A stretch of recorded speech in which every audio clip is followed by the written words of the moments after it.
I was abandoned 5 days after I was born. But for some reason, my biological mother left me on the doorstep of a local criminal organization in Ravenwood City. To survive, even while still in my swaddling clothes, I instinctively cried, "Dad," when a group of hardened criminals glared down at me. The rough men instantly frowned. Maybe we should keep this kid? From then on, I gained 108 dads.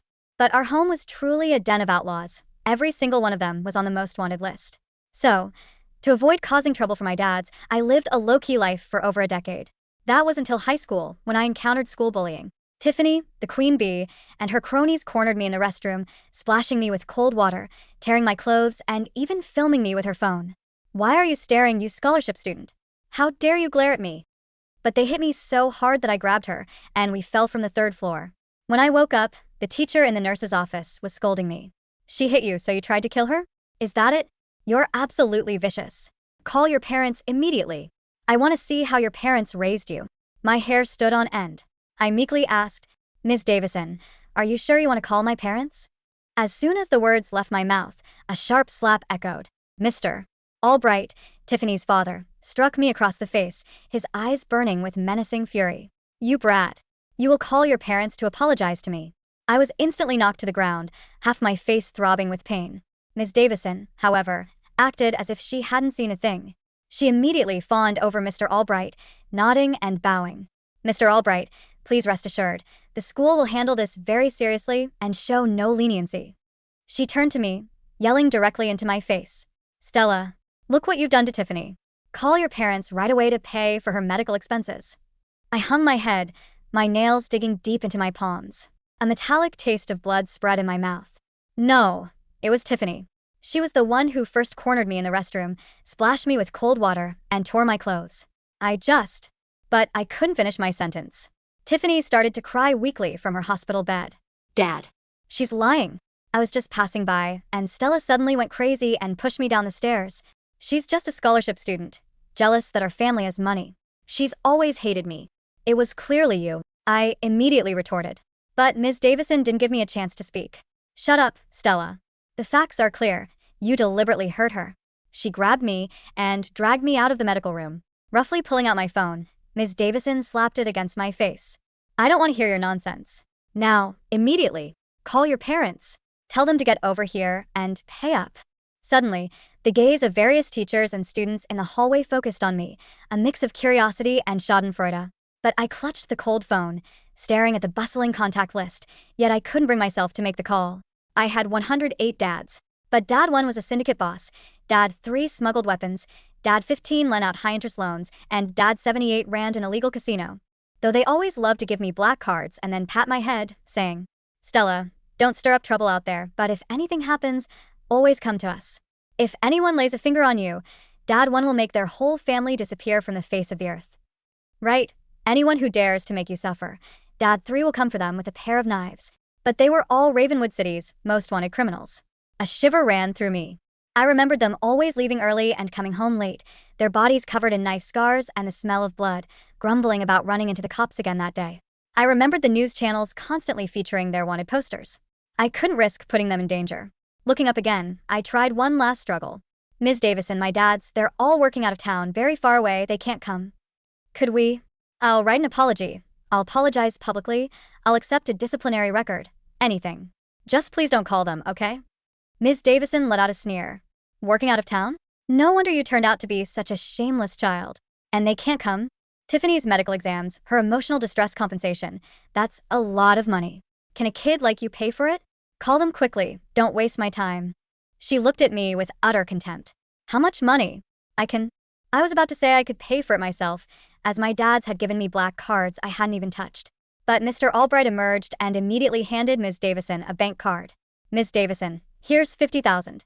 It's a donation for the school. My demand is simple. Get her parents here to compensate us and admit guilt. Otherwise, I'll just call the police. I'll charge her with aggravated assault. Once she has a criminal record, she can forget about ever going to college." Upon seeing the bank card, Ms. Davison's eyes instantly lit up. She turned to me, her tone becoming incredibly stern. "Stella, did you hear that? This is your last chance. Either call your working-class parents now to pay and apologize, or get a criminal record and forget about ever going to college for the rest of your life." Criminal record? Those two words felt like needles piercing my mind. I couldn't have a criminal record. I still wanted to go to college, to earn money and support my dads in their old age. Looking at that bank card, looking at Ms. Davison's snobbish, ugly face. Tears instantly welled up in my eyes. My trembling fingers finally lit up my phone screen.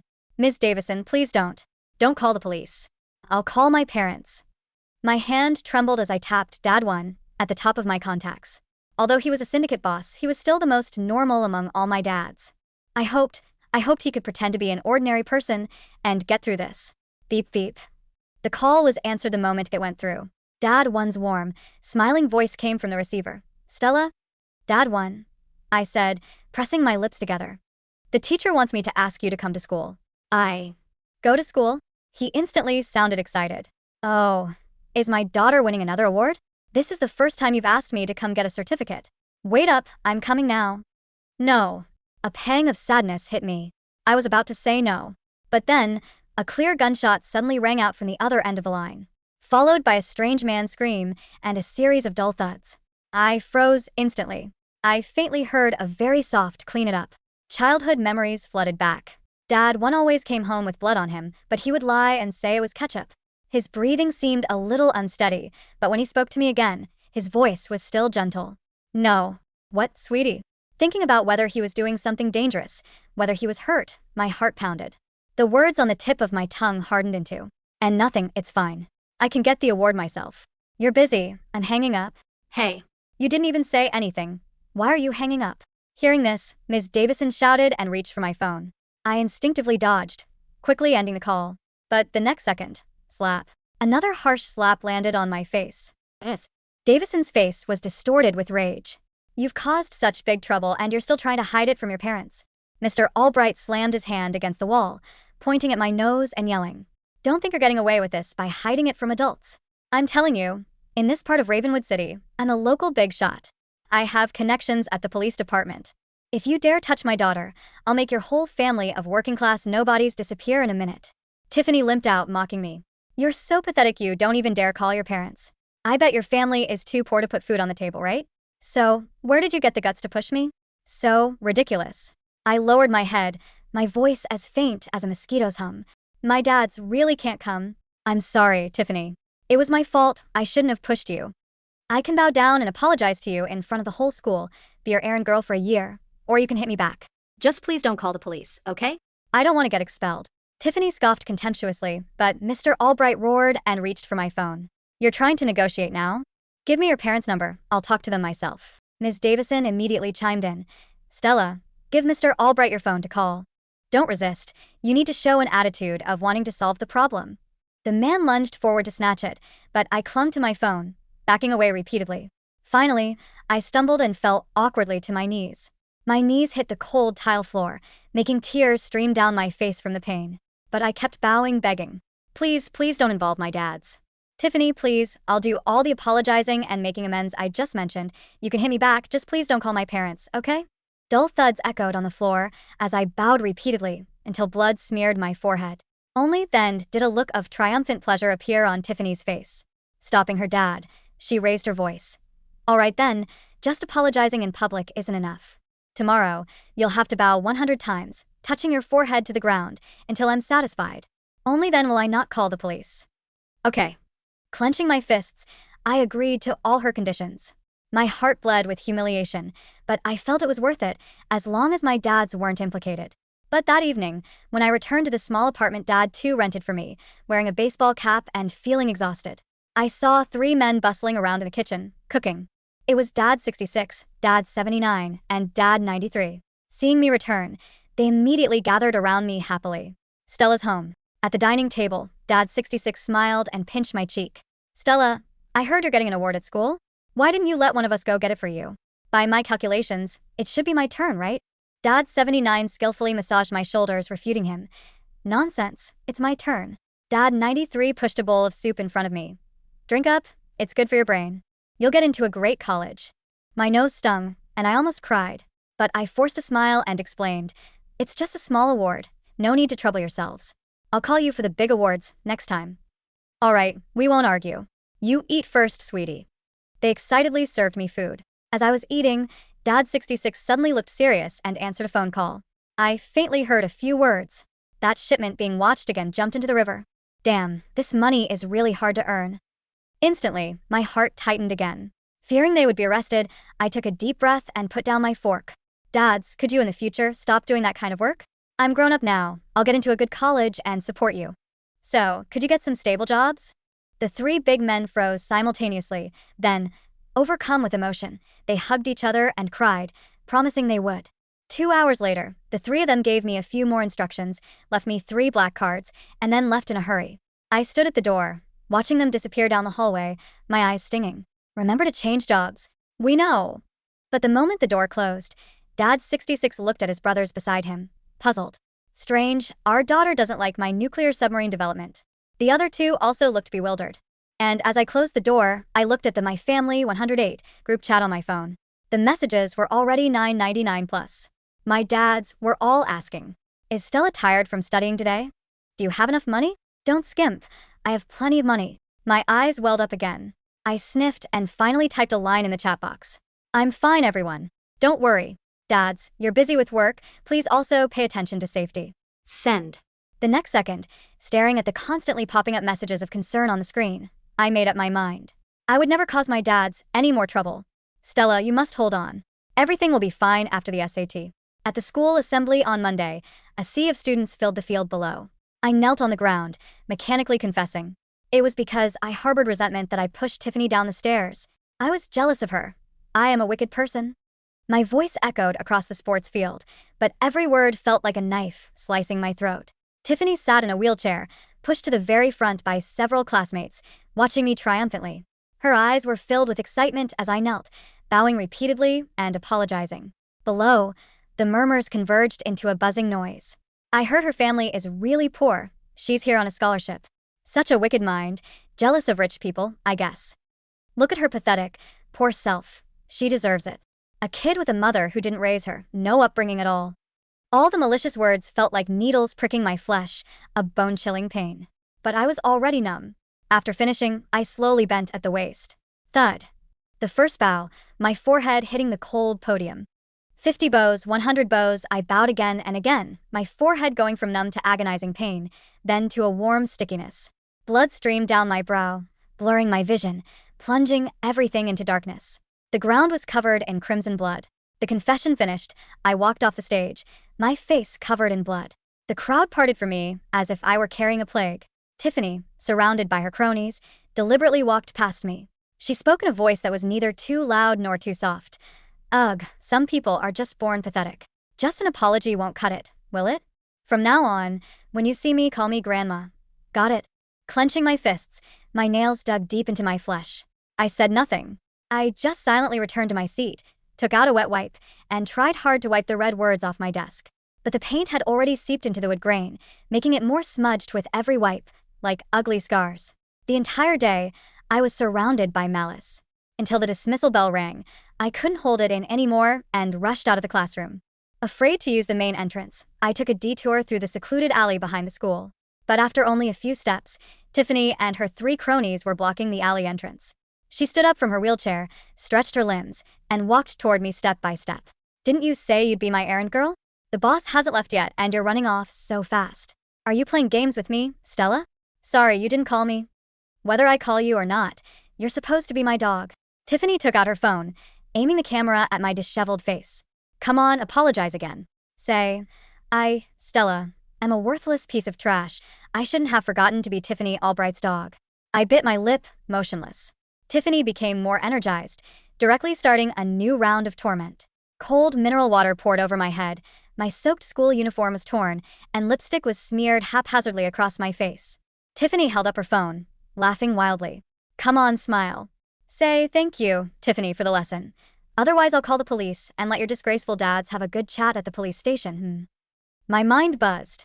I stared at her, disbelieving. Did Tiffany know about their situation? But I couldn't risk it.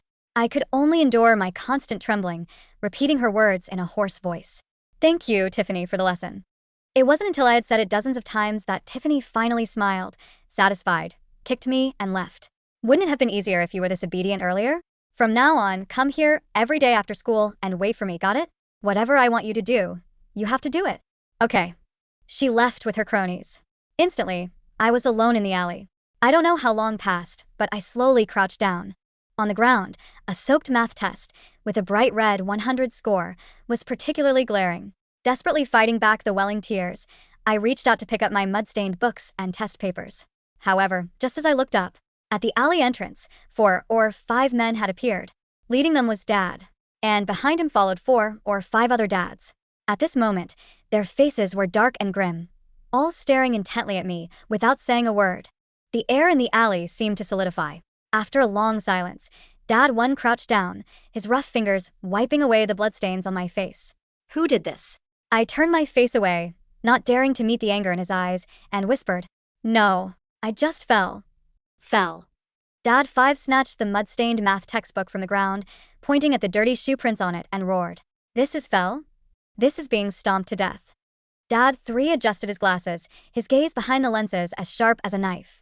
Stella, speak. Just tell us to blow up Ravenwood City and kill those people, and it's done.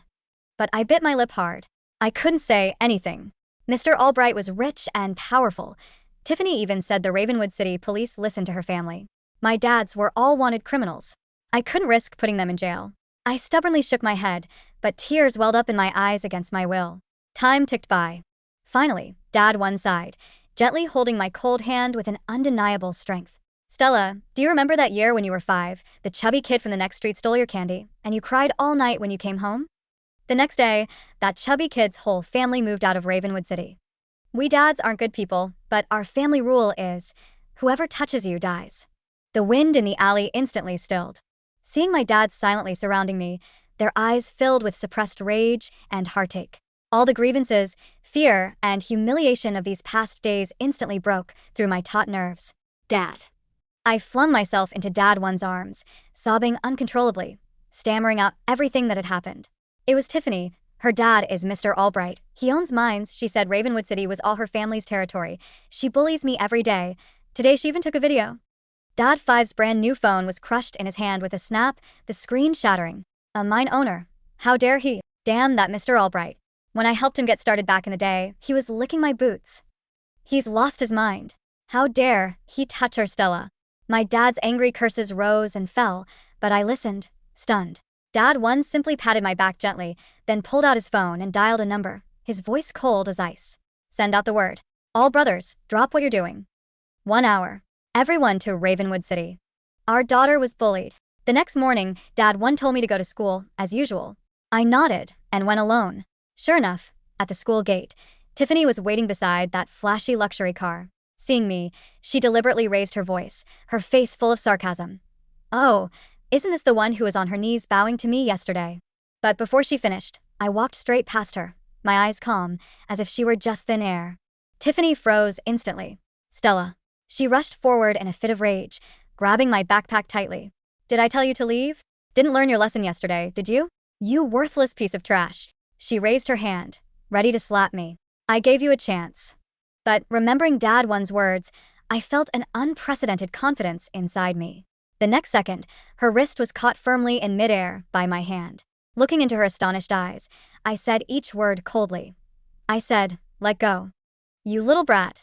You've lost your mind. But Mr. Albright angrily got out of his car and shoved me hard. Staggering back a few steps, my back hit the school wall with a painful thud. You pathetic pauper. Still refusing to learn, are you? Mr. Albright grabbed my collar, spitting saliva on my face. If I don't finish you off today, I'll take your damn name. However, the next second, rumble rumble. A tremendous roar filled the sky. 1, 2, dozens of helicopters instantly darkened the sky, circling above the school. Following that came the heavy, dull thud of tracks grinding on asphalt. 1, 2, 3 olive green tanks, their cannons aimed squarely at the school entrance. And countless media reporters, carrying long and short lenses, swarmed in, their camera flashes lighting up the scene. Mr. Albright was frozen in place. Then, countless armored vehicles appeared, and figures descended from the helicopters. 1, 2, 10, 50. Exactly 108 men emerged from various corners, forming an impenetrable human wall that completely surrounded him. Then, in Mr. Albright's terrified eyes, 108 voices, like thunder, boomed across Ravenwood City. Dare to touch our daughter again. Just try it. The deafening roar of the helicopter blades whipped the wind into a frenzy, tearing at everyone's clothes. Dust and debris swirled in the air, but the wall of 108 men stood entirely motionless, their eyes locked onto the man holding my collar. Mr. Albright's face drained of all color. The arrogant, spittle-flying tyrant from a second ago vanished, replaced by a trembling, wide-eyed coward. His hands, previously gripping my uniform with such violent force, suddenly lost all strength, dropping to his sides as if he had been electrocuted. I slipped, but before I could hit the ground, a strong, familiar arm caught me. It was Dad One. He was dressed in a perfectly tailored black suit, a stark contrast to his usual casual wear. The scent of faint tobacco and cold gunpowder clung to him, a scent that had always scared me, but right now, it was the safest smell in the world. He didn't look at Mr. Albright. Instead, he gently brushed the dust off my shoulders, his rough thumb lightly tracing the fading bruise on my forehead from yesterday's forced apologies. His hand trembled slightly. "Stella." Dad One's voice was frighteningly calm, though the underlying murderous intent made the air around us drop 10 degrees. "Did this piece of trash touch you?" I looked at him, then at the tanks, the armed men, and the media helicopters still hovering above. The fear that they would be arrested surged in my chest again. "Dad, the police, you can't be here. He has connections." He said he'd call the police. Dad 3, the weapons smuggler, stepped forward. He was casually tossing a heavy, custom-made silver revolver between his hands. He pushed his gold-rimmed glasses up the bridge of his nose and let out a dark chuckle. "Connections? In Ravenwood City." Dad 3 looked at Mr. Albright, as if looking at a dead insect. "Let him call. I want to see which police officer in this entire country dares to put handcuffs on us." Mr. Albright snapped out of his shock, his pride temporarily overriding his terror. He stumbled back toward his luxury car, pulling out his phone with shaking hands. You're just a bunch of thugs. Mercenaries. You think you can scare me with some rented movie props?" Mr. Albright shrieked, his voice cracking. "I am Thomas Albright. I own half the mineral veins in the tri-state area. I play golf with the mayor. I dine with the chief of police. You're all going to rot in federal prison." He furiously dialed a number, putting it on speakerphone in a desperate bid to reassert his dominance. "Chief Miller. It's Albright. I'm at the high school. A gang of armed terrorists is threatening me and my daughter. Send the SWAT team. Send everyone." There was a heavy silence on the other end of the line. Only the sound of heavy, panicked breathing came through the speaker. "Albright." Chief Miller's voice finally sounded, but it wasn't the confident boom of a corrupt ally. It was a terrified, pathetic whimper. You blind, arrogant fool. Do you have any idea who you just provoked?" Mr. Albright froze. "What?" "Chief, what are you talking about? Just send the men." "I am currently standing in the mayor's office."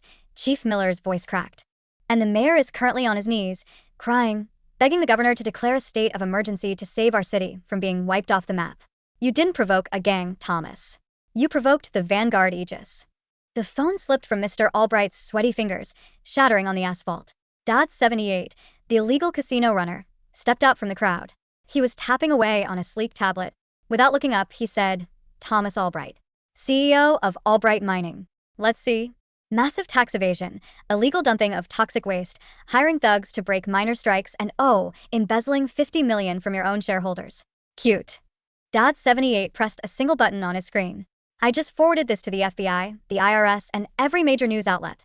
I also initiated a hostile takeover of your company through our offshore shell accounts. As of 3 seconds ago, your stock plummeted by 90%. Congratulations, Thomas. You are bankrupt, deeply in debt, and facing 70 years in federal prison." Mr. Albright's legs gave out. He collapsed onto the pavement, his mouth opening and closing like a suffocating fish. Behind him, Tiffany was completely paralyzed. The girl who had poured cold water on me, who had forced me to bow until my forehead bled, was now staring at the literal army standing behind the scholarship student. "Dad," Tiffany whispered, her voice trembling. "Dad, get up. Do something. Call someone." "Shut up." Mr. Albright suddenly backhanded his own daughter, sending her crashing onto the hood of their car. "You stupid, spoiled brat. Who did you mess with? You've killed us. You've killed us both. Hey." A single syllable from Dad 5 cut through the air like a whip. He cracked his knuckles, stepping toward Mr. Albright. "Who said you could discipline your kid in front of us? The only one getting disciplined today is you." At that moment, the heavy iron gates of the school squeaked open. Ms. Davison, followed by the school principal and a horde of terrified teachers, came rushing out. They had clearly seen the tanks and the helicopters from the windows. Ms. Davison's eyes darted frantically. When she saw me standing in the center of the 108 imposing men, her snobbish, arrogant expression shattered into absolute horror. "Stella." Ms. Davison stammered, her knees knocking together. "Stella, what is the meaning of this? Is this your family?" The teacher. Dad 15, the high-interest loan shark, smiled. But it was the kind of smile a shark gives before tearing a seal in half. He walked up to Ms. Davison, towering over her. "I heard you took $50,000 to ruin my daughter's future. Is that the going rate for a child's life these days?" No. "No, it was a misunderstanding," Ms. Davison screamed, falling to her knees and reaching toward me. "Stella, tell them. I was just doing my job." Mr. Albright forced me. He threatened the school. The principal, sweating profusely, kicked Ms. Davison away. "Shut up, you corrupt witch." "Sirs, please." The principal bowed at a perfect 90-degree angle to my dad's. "The school had no idea. We will expel Tiffany immediately. We will fire Ms. Davison. We will give Stella a full-ride scholarship." "Save your breath," Dad 1 interrupted coldly. "We're buying the school. As of today, the board of directors is dissolved. You are fired. And you," he pointed his cigar at Ms. Davison, "will be handed over to the authorities for accepting bribes and child abuse. But before that..." Dad 1 snapped his fingers. 2 men dragged a massive projector screen out from one of the armored vehicles, setting it up right against the school wall. Dad 93 plugged in a hard drive. Instantly, the screen lit up. The volume was cranked to the maximum, echoing across the entire campus. "Why are you staring, you scholarship student? How dare you glare at me?" It was the video Tiffany had taken in the restroom. The footage showed her cronies tearing my clothes, pouring freezing water over my head, laughing maniacally while I shivered in the corner. Then the video cut to yesterday in the alley. Stella, am a worthless piece of trash. I shouldn't have forgotten to be Tiffany Albright's dog." The entire school, hundreds of students who had pressed themselves against the gates and windows to watch the spectacle, gasped. The murmurs of shock and disgust rippled through the crowd. The narrative that I was a vicious, jealous bully instantly disintegrated. The undeniable truth was laid bare for everyone to see. Tiffany curled into a ball on the ground, covering her ears, screaming as the students who had once followed her began cursing her name. "Turn it off! Turn it off!" Tiffany wailed. Dad 1 looked down at her. "You made my daughter bow 100 times until she bled. I won't make you bow. Your filthy head touching the ground would insult the earth my daughter walks on." He turned to Mr. Albright. "You have exactly 1 minute to take your spawn and get out of my sight before I forget my promise to my daughter and let my brothers handle you our way." The sirens wailed in the distance. The police had finally arrived, but they didn't come for my dad's. A dozen squad cars pulled up, and officers rushed out, completely ignoring my family. They grabbed Mr. Albright and Ms. Davison, slapping handcuffs on them so fast it was a blur. Wait. Mr. Albright cried out as he was shoved into the back of a cruiser. "Who are you people?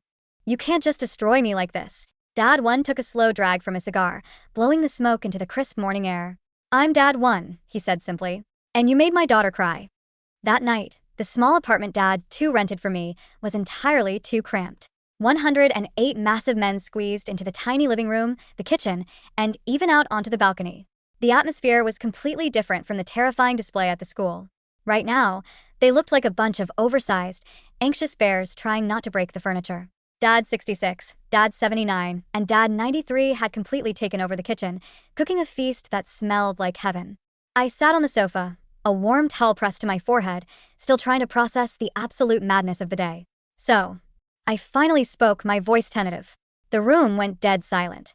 108 pairs of eyes snapped toward me, looking nervously like schoolboys waiting for a teacher's scolding. "So, you're not wanted criminals?" I asked. A collective sigh of relief washed over the room. Dad 1 sat down next to me, his massive frame making the old sofa groan. He rubbed the back of his neck awkwardly.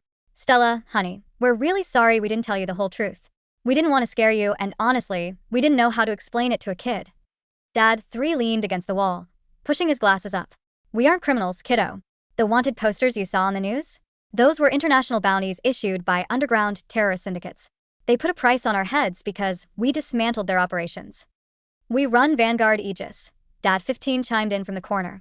"It's the world's largest private defense and intelligence coalition. We operate above standard jurisdictions. When governments have a problem that's too dirty or too complex for their own militaries, they call us." I blinked, my brain struggling to catch up. "But," Dad 66 said he was developing nuclear submarines. Dad 78 runs an illegal casino. State-sanctioned nuclear development, sweetheart. Dad 66 yelled cheerfully from the kitchen, waving a spatula. I'm the chief engineer for the Department of Defense. I just like calling it my submarine. And my casino is a honey trap operation for the CIA to catch money launderers. Dad 78 shrugged, looking entirely too smug. Technically, it's illegal for ordinary citizens. For me, it's just Tuesday. I stared at them. The blood, the scars, the late nights, the constant smell of danger. It wasn't because they were fleeing the law. It was because they were the ones hunting down the worst monsters on the planet. But why did you live in Ravenwood City? Why the small apartment? Dad 1 looked at me, his eyes softening. 16 years ago, we were in the middle of a brutal cartel war. We found you in an alley, left in a cardboard box. You were so small, freezing to death. When I picked you up, you grabbed my finger and you stopped crying. The room grew quiet. Even the clattering in the kitchen paused. We were killers, Stella. Hardened, cynical men who thought the world was nothing but blood and ash. Dad 1 continued, his voice thick with emotion. But then he looked at us and smiled. And suddenly, none of us wanted to go back to the battlefield. We wanted to be dads. We moved to Ravenwood to lay low, to give you a normal life. Dad 3 added softly. We bought this cheap apartment, gave you those black cards so you'd never go hungry, but we agreed not to spoil you with our real wealth so you wouldn't become. He paused, thinking of Tiffany. Well, so you wouldn't become a terrible person. You lived low-key to protect us, Dad 1 said, taking my hands in his. You let yourself be bullied. You bowed 100 times because you thought we'd go to jail. Stella, you have the bravest, kindest heart of anyone we know. But you never, ever have to bow to anyone again. Do you understand? Tears, hot and fast, spilled down my cheeks. All this time, all the fear, the hiding, the agonizing dread every time I heard a police siren. It was all because of a massive, absurd misunderstanding born out of love. I launched myself forward, wrapping my arms tightly around Dad 1's neck. You guys are idiots. I sobbed into his expensive suit, burying my face in his shoulder. I was so scared. I thought you were going to be shot by the police. Whoa, it's okay, sweetie. Dad 1 panicked, awkwardly patting my back while glaring at the others for help. Suddenly, I was engulfed in a massive group hug. Dads rushed from all corners of the room, piling on, completely crushing me in a mountain of muscle, cologne, and unconditional love. Don't cry, Stella. Dad 5 will go beat up that Albright guy again. I'll buy you a real submarine. Don't cry. Who made the onions in the kitchen? Our daughter is crying. Laughing through my tears, I hugged them back as hard as I could. I had 108 dads. They weren't criminals. They were my absolute heroes.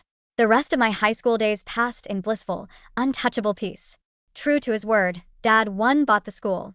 The new principal was a highly respected educator handpicked by Dad 78. The school's environment was completely overhauled. Bullying was eradicated overnight. As for Tiffany, without her father's wealth and influence, her cronies abandoned her immediately. Last I heard, she had moved away to a different state, forced to live with a distant relative and work a minimum wage job after school to help pay off her father's mounting legal debts. Mr. Albright was sentenced to 50 years without parole. Ms. Davison got 10 years for corruption and accessory to abuse. I never looked back. With the weight of my fears lifted, I poured all my energy into my studies. My test scores, already high, skyrocketed. I didn't need my dad's black cards to pave my way. I wanted to prove I could stand on my own 2 feet. Months flew by, culminating in the SATs and college applications. Then came graduation day. The summer sun beat down on the sprawling green athletic field of the school. The bleachers were packed with proud parents holding flowers and balloons. But the entire VIP front row, and a significant portion of the second and third rows, was a sea of terrifyingly handsome, impeccably dressed men in matching custom-made black suits, all wearing sunglasses. The other parents gave them a wide, terrified berth, whispering frantically among themselves. Are those the mafia? One mother whispered, clutching her purse. I heard there's Secret Service, a father muttered. I sat with my graduating class, wearing my cap and gown, trying my absolute hardest not to burst out laughing. And now for the valedictorian address, the principal announced into the microphone. Please welcome, Stella. The moment my name was called, the entire VIP section erupted. That's my daughter. Dad 66 screamed, blowing a massive air horn he had somehow smuggled in. Dad 3, usually composed and terrifying, was waving a giant glowing neon sign that read, Stella is the best.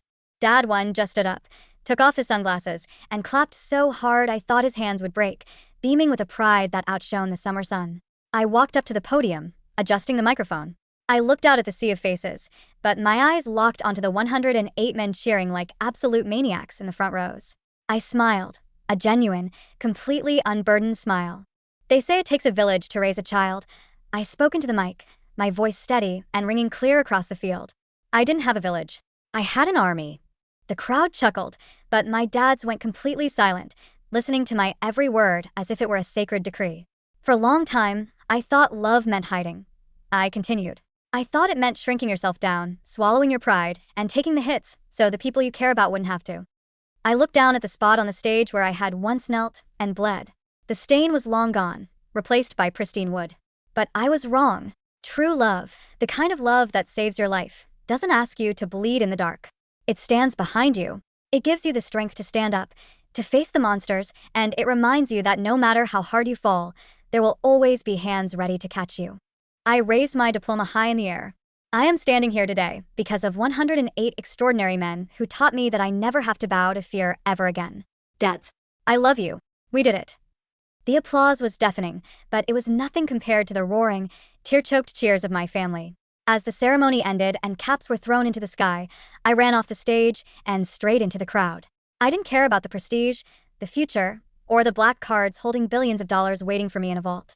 I just knew that as long as I had my 108 dads, I was the richest girl in the world.